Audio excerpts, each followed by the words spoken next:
You're listening to the Naked Bible Podcast. To support this podcast, visit nakedbiblepodcast.com and click on the support link in the upper right-hand corner. If you're new to the podcast and Dr. Heiser's approach to the Bible, click on New Start Here at nakedbiblepodcast.com. Welcome to the Naked Bible Podcast, episode 256, Exodus 1, part 2. I'm the layman, Trey Strickland, and he's the scholar, Dr. Michael Heiser.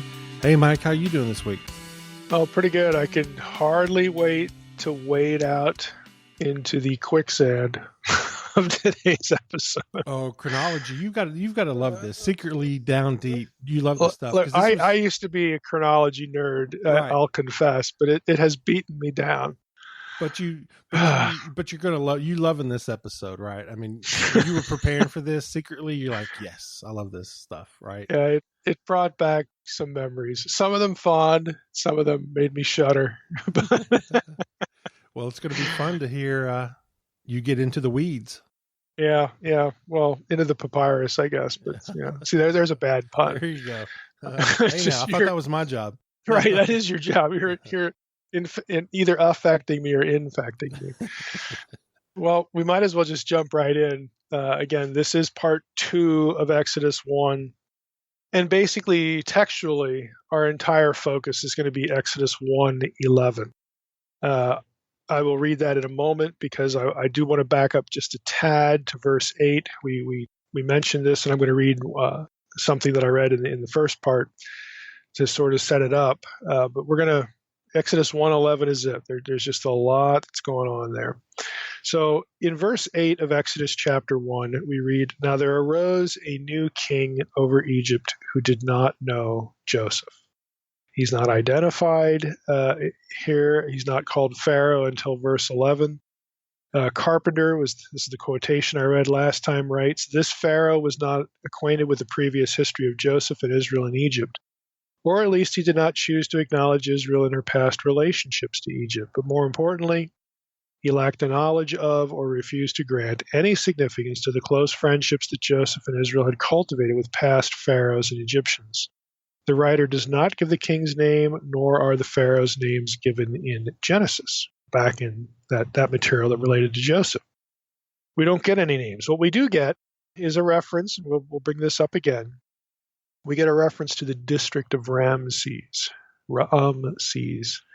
in Genesis. But we don't have a pharaoh in Genesis referred to directly as Raamses. And I'm saying Raamses that way for a particular reason. We'll get to that as well. And it's the same situation here in Exodus 1. We've got a building or a storehouse city, a city referred to as Raamses, but not a person directly. Now, having said all that, we have a pharaoh in view in verse 11. Again, here's sort of our launching pad, and we're basically tethered to this for the whole episode. We read, "Therefore the Egyptians," again, the king and his people, his administration, they were freaked out by the numerical growth of the Israelites. "Therefore they set taskmasters over them to afflict them with heavy burdens. They built," the people who were enslaved, "built for Pharaoh store cities, Pithom and Raamses." Now, we get these names, and and it's a big if there is any prayer in Exodus 1, and you can throw in again the earlier reference in Genesis, even though that's going to mess things up because there's 400 years between Genesis. Just remember this, store this away, especially if you're a late dater. This is a problem for you. There are 400 years between the time of Joseph back in Genesis when we get that name Raamses in the text and here in Exodus 1. Ramses II, no pharaoh in the Ramesside dynasty, of course, was 400 years old. And you've got if you assume out of the gates that the reference to Raamses here in Exodus 1:11 refers to a person, you really have no hermeneutical right to say that it doesn't back in Genesis. The Ramesside dynasty is not that long. Okay, so the late daters have I'm telegraphing this up front, they have a problem with methodology. And that's going to become apparent as we go. Now, early date has problems, late date has problems. That's why there's a debate. That's why, again, this is kind of a quagmire, the whole issue. But let's just focus on this verse and the names. And I'm going to be taking shots and helping out, doing a little bit of both, to the early date and the late date. I just want you to see what the issues are and why it's difficult, why there is debate. It is not simply solvable by appealing to 1 Kings 6:1 and saying late date and that's all there is. It's just not that simple, although you can make a good case for the early date. So here we go. If we look at Exodus 1:11, the issue, of course, is the names of the store cities, both of them, but mostly, Raamses. Now, the name Raamses, the spelling of this name in both in Egyptian texts and in the Hebrew can vary. Here we have literally Raamses. There's like two A vowels in the pronunciation. It's not Ramses, it's Raamses, the way this is spelled. So I'm going to try to be consistent here and say Raamses when I'm referring to Exodus 1:11 specifically, but I'll also just refer to Raamses II just as a historical figure. But in the text, and this is going to become important, in the text it's Raamses, the way it's spelled.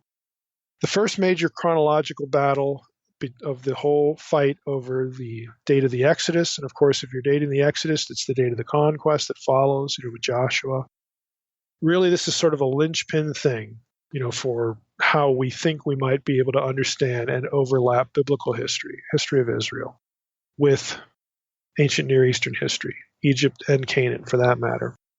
As I said last time, I'll give you the basics of the two dates, early and late.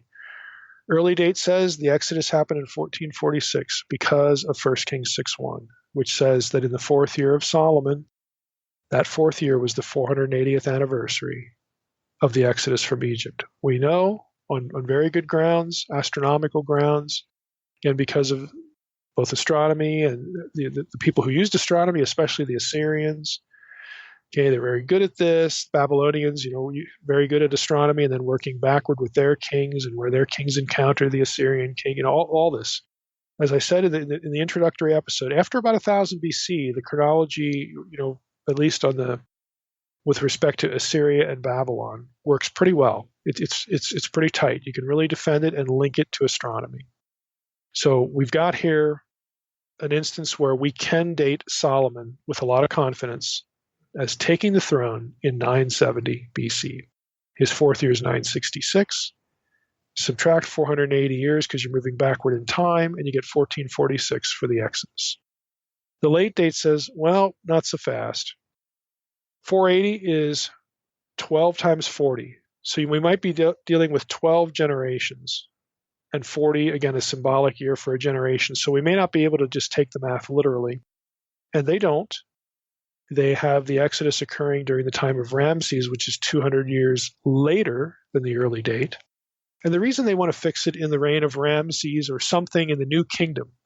New Kingdom is Dynasty 18, 19, 20. Those are the dynasties at least we need to worry about.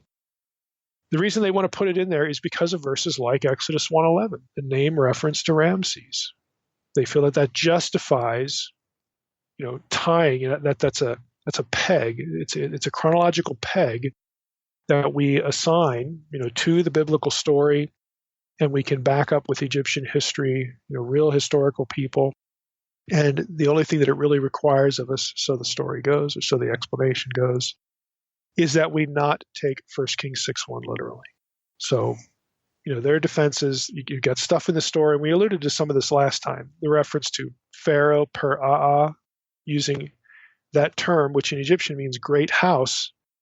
It only gets applied to an individual person in Egyptian texts from the 18th dynasty forward. And so here we have it in Exodus 1:11.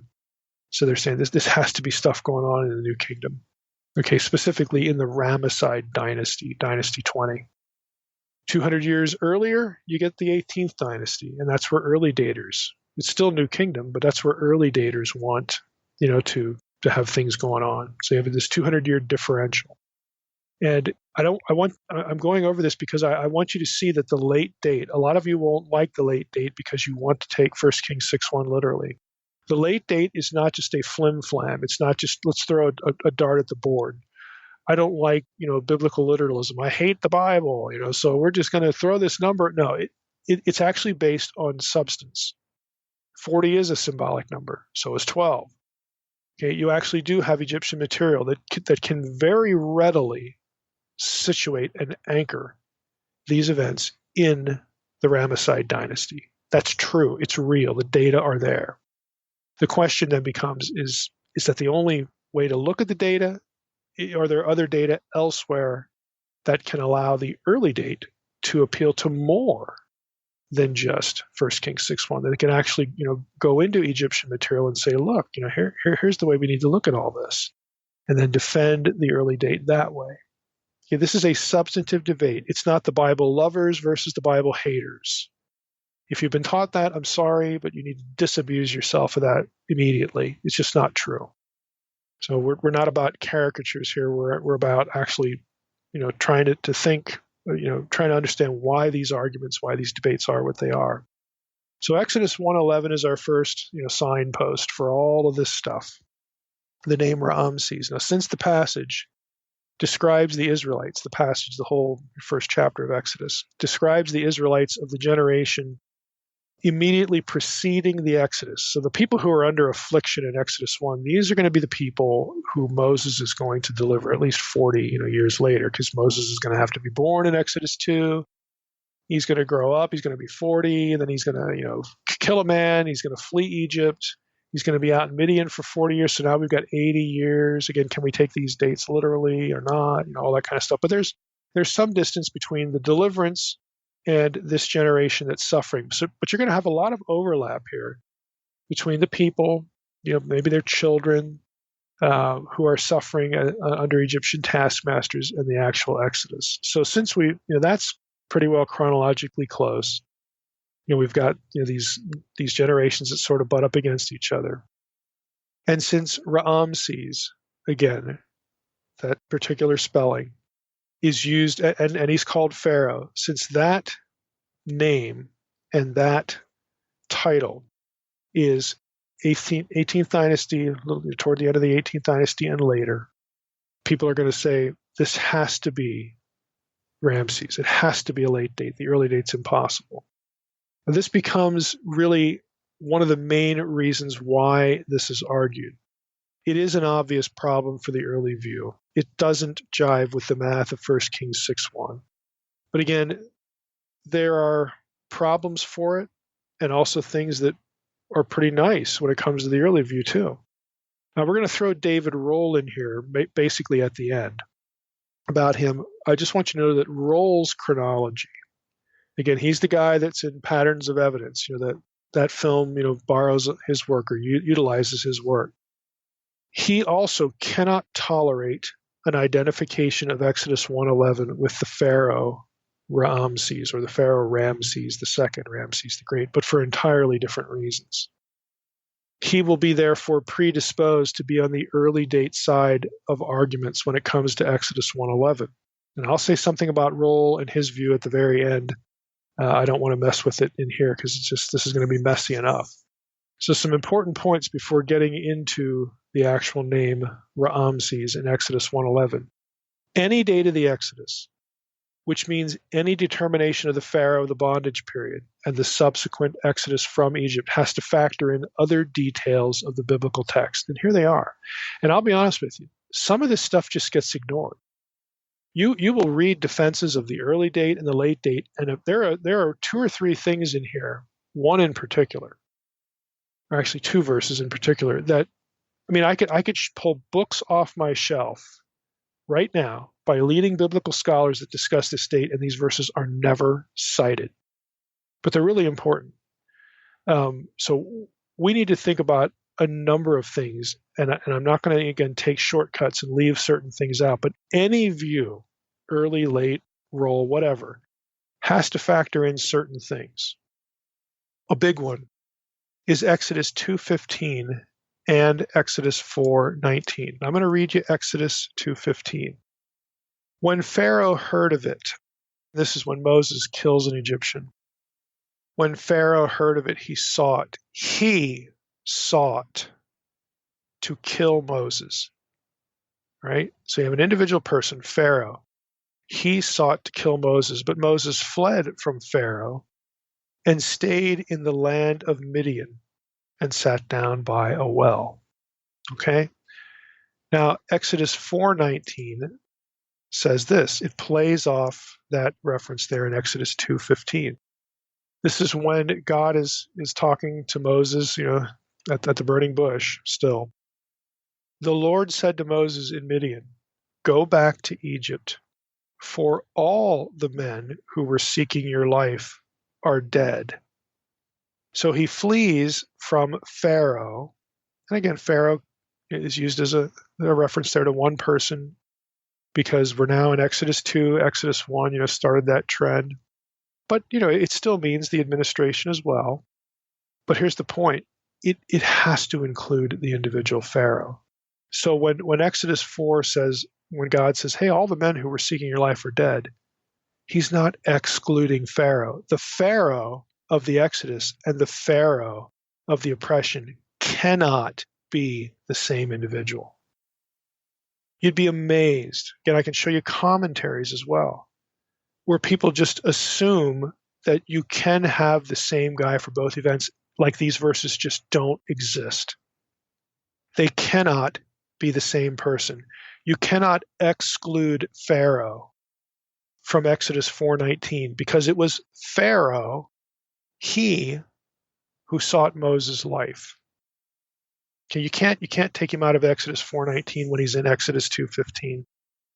So these references, again, have to at least include the Pharaoh. It can include others, but it has to at least include Pharaoh. And I would say, again, because Exodus 2:15 is so explicit, that you just can't get around this point. We know that the Pharaoh alive at the time of Moses' murder of an Egyptian is not the same Pharaoh that's alive at the Exodus. Now, Acts 7:23, here's another little factor, tells us that Moses was about 40 years old when he committed this crime, when he killed this Egyptian. Now, that means the Pharaoh at the time of that act may have also been the Pharaoh of Moses' birth.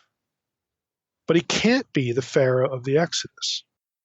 So we've got a 40-year span. It's possible. There are some pharaohs that reigned for 40 years or longer.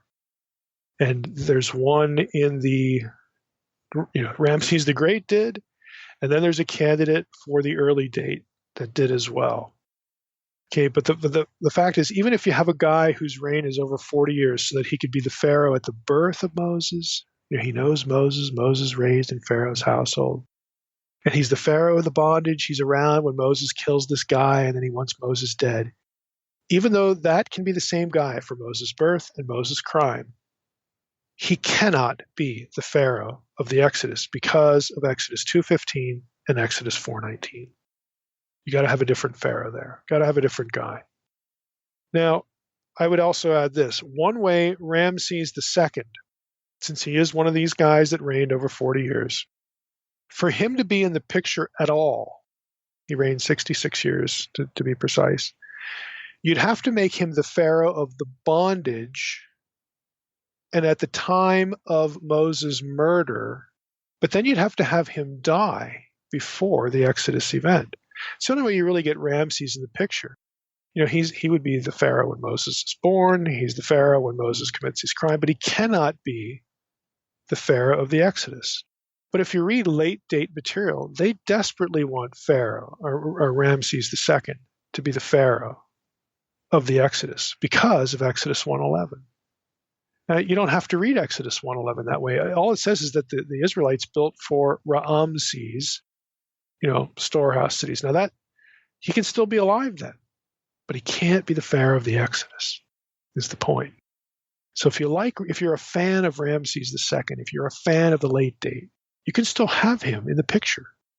But you got to be careful, again, with how you use him. Now, another way the name of Raamses in Exodus 1:11 could refer to a pharaoh and work with the late date is to say that Raamses is a reference to Raamses the First, not Ramses the Great. Ramses the First is 2 kings earlier, 2 kings removed. Ramses the First was the first pharaoh of the 19th dynasty. He reigned 2 years. Then he was followed by Seti the First, who reigned 11 years, and then Ramses comes along and he's there for 66.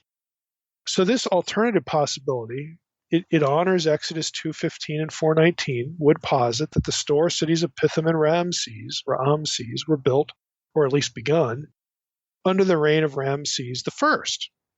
He then becomes, the pharaoh alive at the birth, or at the bondage, and so on and so forth, and he dies, and then we got Seti, then we got, we've got Ramses II later. Again, you can put these 2 Raamses, these 2 Ramses pharaohs into the picture. You have to be careful not to violate Exodus 2:15 and 4:19. So again, I'm speaking to late daters here. If this is what you prefer, don't skip those 2 verses. Don't do it. They actually matter. Now let's talk about late date still some more. Let's talk about Exodus 1:11. What's the late date evidence to connect Raamses in that verse to one of these Ramesside pharaohs, either 1 or 2? Okay. What's the evidence? Why, when we read Exodus 1:11, why should we think of the Ramesside dynasty? And of course, the reflex response is, well, it says Raamses. What else could it be? We'll see. Now, I'm going to appeal to Redford's article here to begin. Donald Redford is a very well-known Egyptologist. I think he's still teaching. He was at Toronto for many years. I think he might have been Hoffmeyer's professor. I've never actually done the chronology there myself, but he's at Penn State now. He's been at Penn State for a long time. He may still be teaching. He might be retired, though. But anyway, Redford is a well-known Egyptologist. He's published a lot of stuff, both popularly and scholarly. And he has an article specifically on the names and the store cities of Exodus 1:11. And I'll just call a few points from that where he talks about these names. Now, he says these are more or less his conclusions. He has detailed, arguments. The articles are just cluttered with Egyptian words and all this kind of stuff. But these are basically his conclusions. He says, Pithom is a term used no earlier than the New Kingdom. Again, that helps late daters. Per atum would be the Egyptian way of saying it. With respect, to Egyptian grammar, again, the etymology, per atum, Pithom, can work. Again, it ostensibly helps with the late date. Redford says, quote, to sum up, the texts themselves justify us in stating only that in the late New Kingdom, the name per atum occurs sporadically in connection with the Eastern Delta. So there is Egyptian evidence, and by that I mean textual evidence, that gets this term. If you're wondering what happened to the R in Egyptian, it's per atum. In Hebrew, it's pithom. Okay. If you know both Hebrew and Egyptian, you'd be able to follow Redford's arguments on the etymology. You're going to have to trust me here. I'm just reading his conclusions. You got it. You got the name in the Eastern Delta. You got it from Exodus 1:11, and you have it in Egyptian texts. Again, no earlier than the New Kingdom. Second, when he talks about Raamses, he notes the spelling, and that's going to become an issue here. He says this city, he does think it refers to a city. This city in Exodus 1:11 is usually identified with Per Ra Messu in Egyptian, the new capital, which Raamses II built somewhere in the Delta. End of quote. Again, so it's not that rules out Raamses I.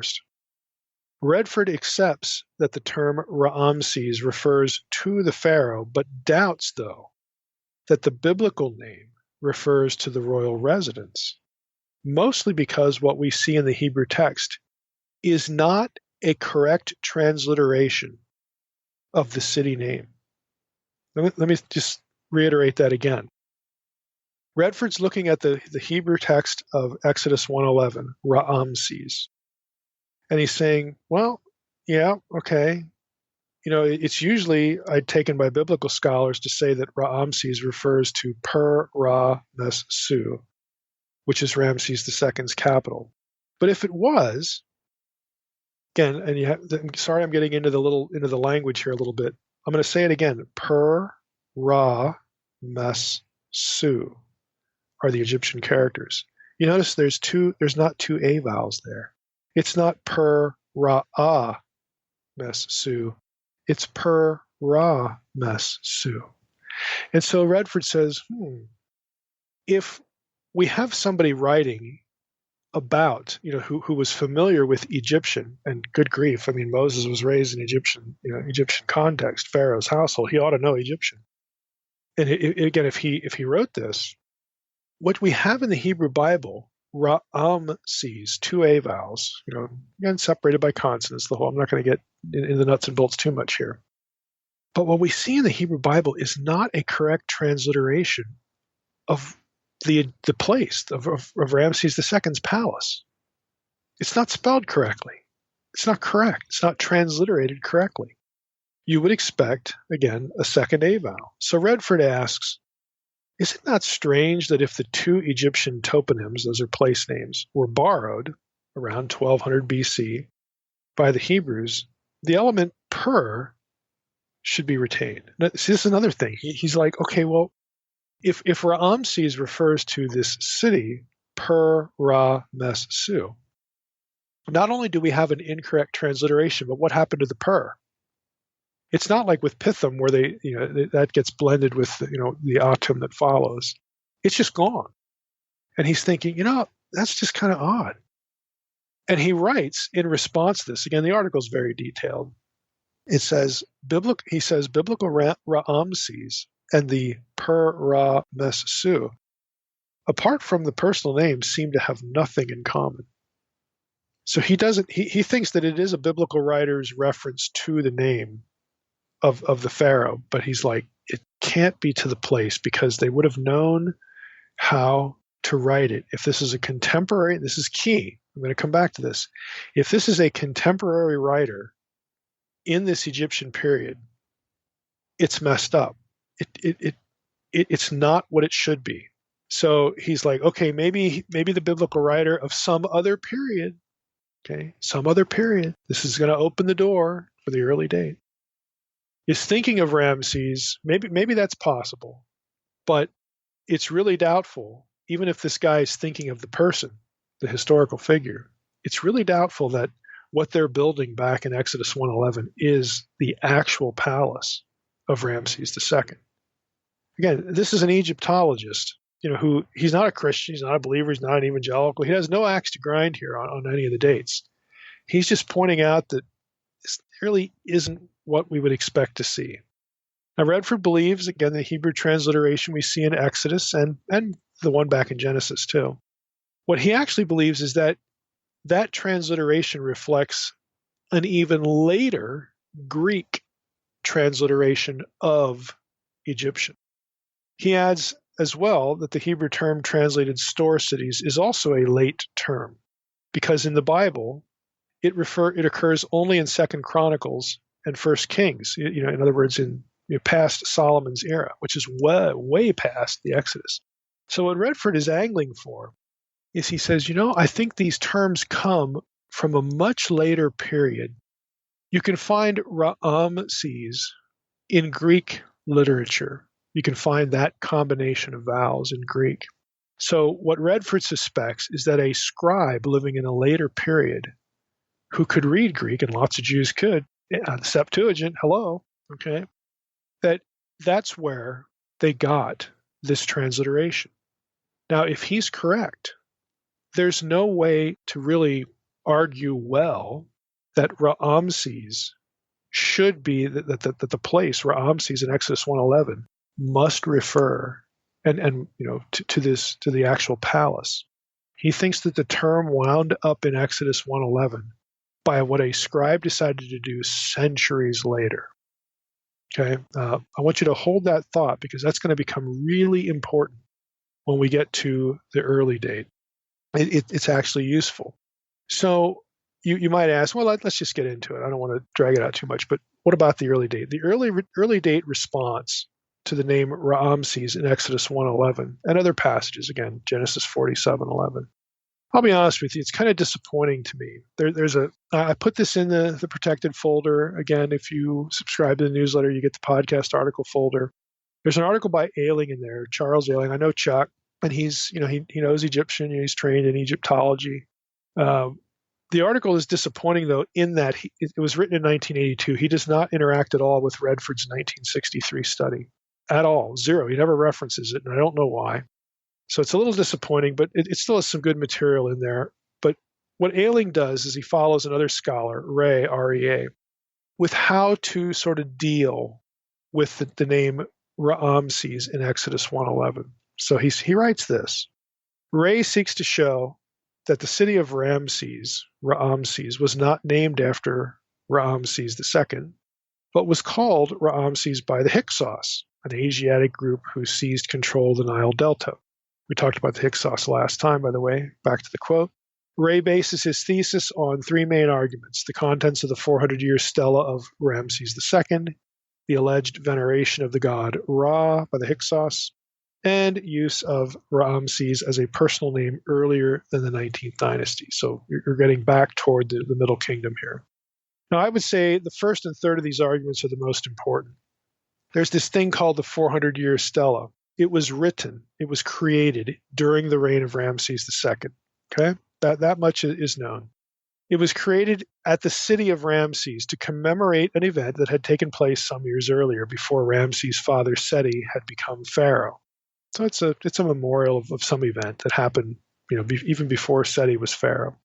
Seti, while serving as vizier under the late 18th dynasty king Horemhab, came to Ramses, again, the Egyptian city that Redford was talking about, Ramesu, okay? He came to that city to celebrate the 400th anniversary of the establishing of the Set cult. Remember, the Hyksos worshiped the god Set instead of the solar deity. Ray believes that this stele indicates that the 19th dynasty rulers were connected in some way, perhaps genealogically, to the Hyksos. There's no way to prove that the pharaohs of the 19th dynasty were partly Semite. Okay, this guy Ray that Ailing is quoting wants to sort of argue that he wants to connect the 400-year stela, even though it was written during the period of Ramses, all the way back to the Hyksos. And this is just not a very good argument. It assumes that the anniversary of the founding or the elevation of the Set cult that the stela mentions, it assumes that mention forces readers to conclude that the city in which the Set cult was established was called Ramses at the time the cult was established, way back in the Hyksos era. There's no way to prove that. That's far from clear. The stela could just be saying, hey, the cult was established 400 years ago in the place that we know today as the city of Ramses. Again, this is a non-argument, but again, these are disappointing arguments when it comes to trying to connect the name Ramses with a period 400 years prior, because again, the early date doesn't mind having the Exodus be long before the time of Ramses. That's where they want it. They want the Exodus to have occurred 200 years before the time of Ramses II. And so this is one of the ways that they try to argue it, and it's just not a good argument. Fortunately, there are better arguments for the early date. Ailing writes this. He says, while the name did not become popular, Raamses, until the days of Ramses II and later, occasional examples of the name are known from earlier periods. A very prominent figure in the late 18th dynasty, again, that's still too, you might massage that with the early date. A very prominent figure in the late 18th dynasty was Ramos, or Ramses. He was a vizier under Amenhotep III and Akhenaten. And that's still a little late for early date, but this is what Ailing is trying to argue. Another Ramses is known from approximately Hyksos times. Now that would be better. And a still earlier Ramses is mentioned on a stela of a man named Ibi-Aa, probably of 12th dynasty date. So what Ailing's trying to do is say, look, you have the name Raamses show up a few times earlier than the 20th or the 19th dynasty. And this is what he's trying to do. So he's going to take that and say, when we see the name Raamses here in Exodus 1:11, we don't necessarily have to conclude that this text has the 19th dynasty period in mind. That's the late date for the Exodus. The early daters want it 200 years earlier, and so they're trying to create sort of an argument by analogy that maybe somewhere in the time period that we need for the early date, in the 18th dynasty somewhere, maybe there were other people called Raamses there because we've got Raamseses earlier in Egyptian history. This is what the argument that's being made. Now, Ayling admits, though, and he's citing an article by Alan Gardner, again, the Delta residents of the Ramessides. He says Gardner in 1918 published a thorough study on the Delta residents of the Ramesside kings, per Raamses. Again, in Egyptian, it's per Ra-mes-su. While his conclusions as to the location of Per Raamses must now be modified in the light of recent archaeological findings, Gardner's gathering of all known literary references to all towns bearing the name Raamses is still extremely valuable. From his list of cities, we can learn several things. It is very clear that the most important Egyptian city called Raamses, more fully Per Raamses Meri Ammon, translated the house of Raamses, the beloved of Ammon, was named after the king, after King Raamses II, and no other person. We are forced to conclude with Gardner that the biblical city and the famous Delta capital, Per Raamses, were one and the same. Now, Redford, of course, doubts this because of the spelling, but Ayling, and surprisingly enough, Ayling is an early dater, and he's actually in Patterns of Evidence if you watch that. So how in the world can he say that Exodus 1:11 does refer to this residence? Again, Redford doubts that, but Redford and Ayling are gonna get married and have a baby here in a moment. Their notions are actually going to blend and support each other. Now, how in the world can you have an early dater say, "Yep, Exodus 1:11 that refers to Raamses II"? And Redford would say, yeah, it might refer to Raamses II as a person, but it doesn't refer to the residence because it's even later. How in the world can you say these things and come out with any hope for an Exodus that occurs 200 years prior to when Raamses lived? Well, let's see. Let's see. And it's actually going to make more sense than you think. How in the world does this work? Now, what the argument basically is, and it's actually building off, in Redford's case, on the notion that a Hebrew scribe, someone who worked on the text of Exodus, did not know Egyptian very well.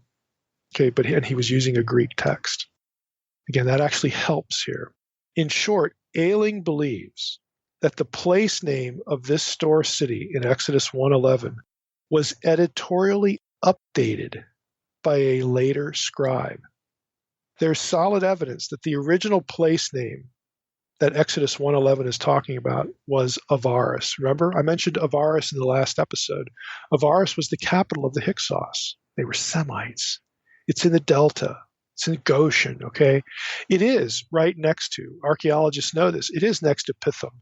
It's next to some of the other names associated with the Exodus itinerary. Avaris was the capital. So what Ayling is hypothesizing is if Moses would, or somebody else, would have written this text at the time of the event, Exodus 1:11 would have said they built the store cities of Pithom and Avaris. But a later scribe, after Avaris's name was changed, the Egyptians changed the name to Raamses, okay, when Raamses II came to the throne. A later Hebrew scribe, knowing that this as a historical fact, later went back to the text and stuck the term Raamses in there so that his readers would know, what in the world are we talking about? What place are we talking about? Now, this happens in the Bible in other places very clearly, and the Bible actually gives you the name before and after. Luz and Bethel are kind of it's kind of the textbook example of this. This does happen in the text of the Hebrew Bible, and the Hebrew Bible actually notes it. Before the city was named this, it was named that. It actually tell you. And we don't have that here, but the sort of the exercise, the act would be the same. So that is how Ayling, as an early dater, copes with not only this reference in Exodus 1:11, but the Exodus 47:11. You had a scribe living later go back and insert the name Raamses so that his readers would know where these places are, what they're talking about. So if that's correct, and again, that's reasonable. I don't know that it's correct, but it is reasonable. The place name Raamses is not a lethal obstacle to an early date for the Exodus, if that's correct. Editorial updating would also explain the fact that per-Aa was used only of an individual from the 19th dynasty after, because the same scribe who's updating the place name would have known that Pharaoh, par-O in Hebrew, per-Aa in Egyptian. Oh, now that term is used of an individual. So it's okay if I use this term now of one person as opposed to a district or an administration. It also explains that. By the time of the updating, this term had long been used of a person, so it'd be normal to use it that way at the time of the scribal updating activity. Now, we've seen to this point, Exodus 1:11 is not a death blow by any means to the early date. I want to switch gears now and say, look, we've got to deal. If you're a late dater, you have a problem to deal with here. And I hinted at it at the beginning of the episode. Here's the problem. And I think it's a fairly serious blow to the late dater. You have to explain what your method is here. If you believe, as late daters do, that Raamses in Exodus 1:11 refers to the Pharaoh Ramses II and his residence or his residence. Okay, his residence got the name there. If you believe that Raamses there fixes, anchors the story, okay, of the bondage and then the Exodus in the 19th dynasty, if you believe that Raamses refers to a person there, then why don't you say the same thing in Genesis 47:11? Okay, here's Genesis 47:11. Joseph settled his father and his brothers and gave them a possession in the land of Egypt, in the best of the land, in the land or district, you could translate it, of Raamses. It's spelled the same way as Pharaoh had commanded. You have an inconsistent methodology. You're saying it refers to a person in Exodus 1:11, but you can't say it refers to a person in Genesis 47:11 because there weren't any Ramessides 400 years earlier. You have a problem, and it's one of method. You can't just arbitrarily say, here it refers to a person, here it doesn't. I'm good to go. It's inconsistent, is the point.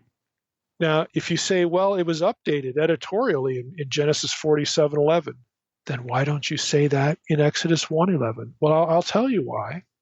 Because that destroys, it undermines your late date position.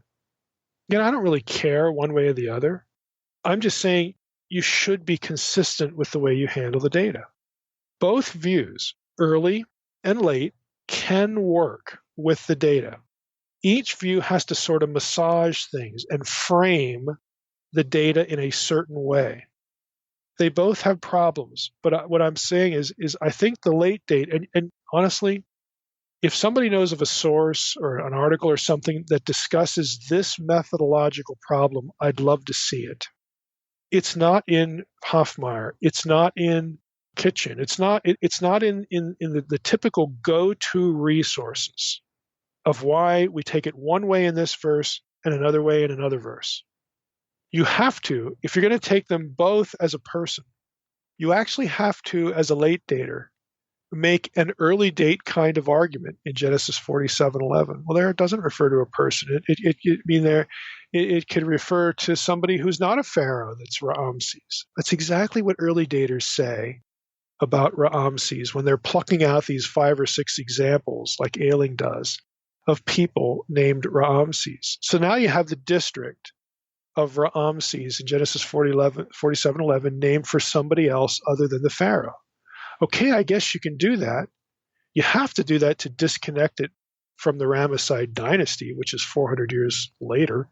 But that's precisely the argument made, the approach taken by the early dater. So the least you can do is not make fun of the early dater, for the way they approach this problem. You're in the same boat, fella. You really are, because you can't have them both be pharaohs. So you've got a methodological problem. So again, I wouldn't say this is a death blow to the late date any more than I would say how the early daters talk about the names as a death blow to that view. I'm saying it's a serious problem, and you will not see this discussed, in any detail. I've got a source. I'd love to see it. It's just something I think that kind of gets overlooked. Now let's go as we wrap up here to Rohl, David Rohl, Patterns of Evidence.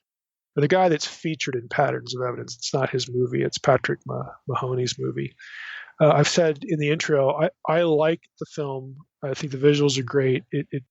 I think there are issues of chronology that might suggest we need to rethink Egyptian chronology specifically in the Third Intermediate Period, that might allow for a compression of Egyptian chronology that helps align certain texts, not necessarily individuals, certain texts from Egypt with biblical texts. Okay, so I'm on the record as saying I wish that this would get serious attention and not dismissed.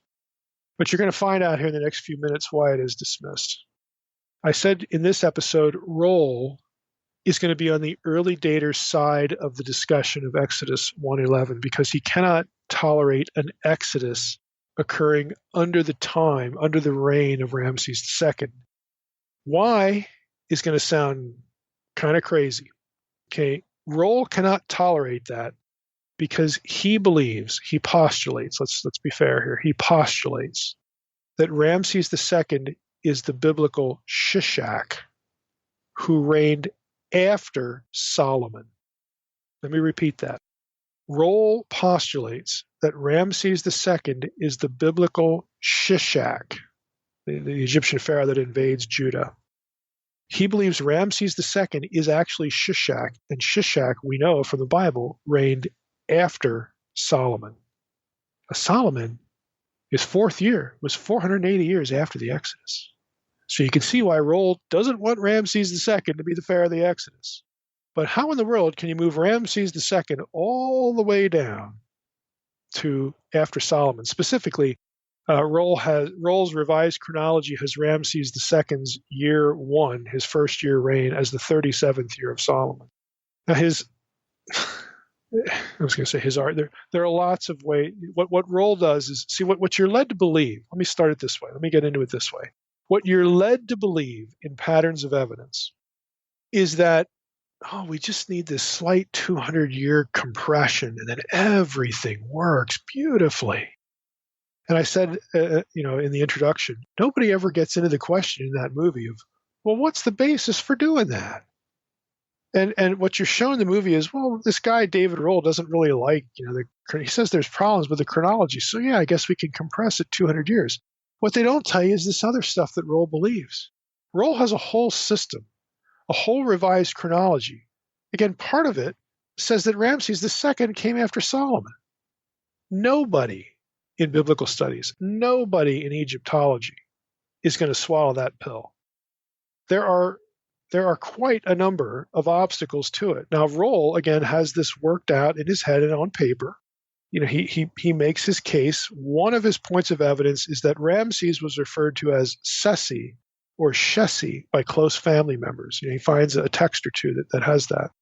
So Rohl says, well, Sheshi or Sesi sounds like Shishak. And so he uses that to unite those two figures because other things he does in the chronology force him to do that. And he has this whole system worked out. But again, you're not told any of this. This is to call this radical is dramatically understated. For lack of a better term, this is a radical shift in Egyptian dynastic chronology forward 300 years from where it is presently, which pulls the middle. Imagine that timeline you see in Patterns of Evidence. If you shift Egypt's chronology, not the Bible's, but Egypt's chronology forward 300 years, yeah, if you're looking in the back, if you're looking at the back of the garage there, you see the Middle Kingdom inch its way up to the time of the Exodus. And then you have all these Middle Egyptian, Middle Kingdom texts that seem to describe plagues and other stuff from Exodus 1. They all, now they're in the right category. They're in the right time frame. Yeah, they are. But now you got Raamses living after Solomon. Oops. I mean, when you move time, when you move chronologies, everything moves. So this is why I say, look, I wish that people would take a look at certain things that Rohl says. I think that there could be fruitful discussion about some of the real problems in Egyptian chronology and how they affect the way that we look at Scripture. But nobody's going to do it because the system, if you just look at what Rohl lays out, looks so crazy to Egyptologists and biblical scholars. They look at it and just shrug their shoulders and say, this is a waste of my time. This is just nutty. So what I wish would happen is that they would just look at isolated points that Rohl brings up, again, that might help in certain ways, fix certain problems. But if you're thinking that patterns of evidence cures the Exodus problem, okay, you got a cure now, and now you got like another disease going on over here. If Rohl knows what he's doing in terms of what this means, Rohl knows that if I shift everything here, everything has to shift. And so what he does is he's in search of ways to align the figures that have shifted together. How can I align Raamses with Shishak? How can I align this guy with that guy, and this place with this place, and this battle with that battle? He has to align everything. He has to come up with ways to tie all things together. And his arguments are tenuous. They are circumstantial. Okay, you got a couple texts where somebody in Raamses, maybe his girlfriend or something, called him Sheshi. That doesn't mean he's Shishak. Okay, this is the kind of argument that you get. If he is Shishak, then there are other things about Raamses' reign, which is highly documented, and the biblical story that have to also align. It's not just a nickname. It's so much more. So again, I don't want to burst anybody's bubble about this film. I feel positively predisposed to the film. I've seen it. I've talked to Tim Mahoney. He's a good guy. He's sincere. Nobody's trying to pull anything here, but you're not being given the wider picture. You can't just reference this movie and say, we're done, cross that problem off my list, I'm doing apologetics. No, you're actually not. You're actually doing a poor job of defending something that might be true, the early date. And when you awaken to that, is that going to damage you or the people that you've been talking to? That's more of an issue. So again, I know chronology can be boring. Trey says, this tickles my fancy. Again, my confession is I used to be a chronology nerd. It's almost like an AA confession. Hi, my name's Mike, and I used to do biblical chronology. Okay? I used to be that guy. And it is interesting. But at the end of the day, what you have is a pile of speculations.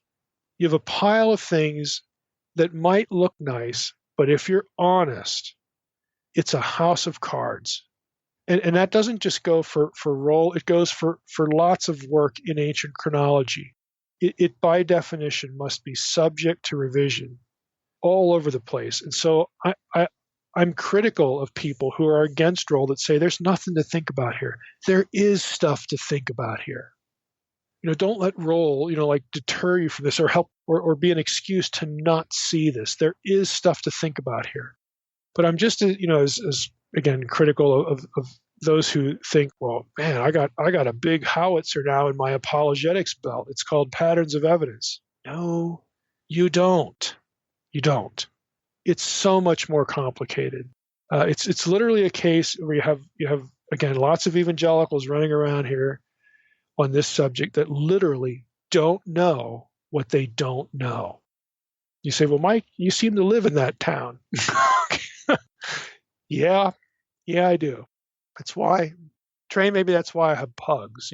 They just comfort me at the end of the day, where I look at all this and say, this is just an inextricable, unsolvable mess. But now I'm going to pet Maury, and Norman, and I'll feel better.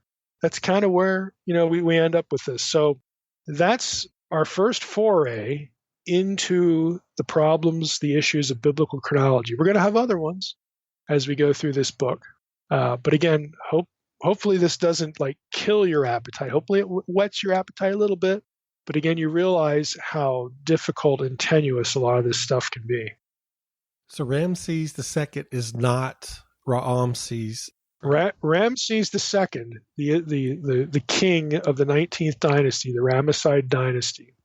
You cannot conclude that Exodus 1:11 refers directly to him and his reign in real time. Okay, it could be an insertion, an editorial change by a later scribe, just so that you would know geographically where this stuff is happening. It's not a chronological linchpin. It might be a geographical, linchpin, a geographical point of orientation, but it is not a chronological one. Gotcha. Raamses the Great came to Dallas in 1989. I saw that. Did you go to that? I did. I was 14 years old. Look, our paths crossed. Look at that, 1989. And we didn't know it. And we had no idea. I was there. We went to the opening night, the reception. Okay, I wasn't there opening night. The exhibit was amazing. It had all those artifacts. And then they brought him out on stage. We all sat in the amphitheater. They had music, smoke, and they brought his tomb out slowly and unveiled it. It was amazing. And I think it has never left Egypt again since then. I think you're right. I don't think it's traveled. Yeah. Tut has traveled, but I don't think that one has traveled again. Correct. You are correct. And so, our paths crossed. Look at that. Yeah, I was a student at Dallas, seminary. We lived in Dallas for 2 years. So Drina and I decided to go to see that. Even though I didn't see Trey, well, I still got to see a lot of good stuff. We were both there in spirit, so you were probably knee deep in chronology and all this stuff then. Yeah, you were probably just eating it up. I can only imagine. Yeah, I'm going to raise my hand. What about the? No, right. All right, awesome. Well, next week we're going to get into chapter 2. So all right. Well, just want to thank everybody for listening to the Naked Bible Podcast. God bless. Thanks for listening to the Naked Bible Podcast. To support this podcast, visit www.nakedbibleblog.com. To learn more about Dr. Heiser's other websites and blogs, go to www.drmsh.com.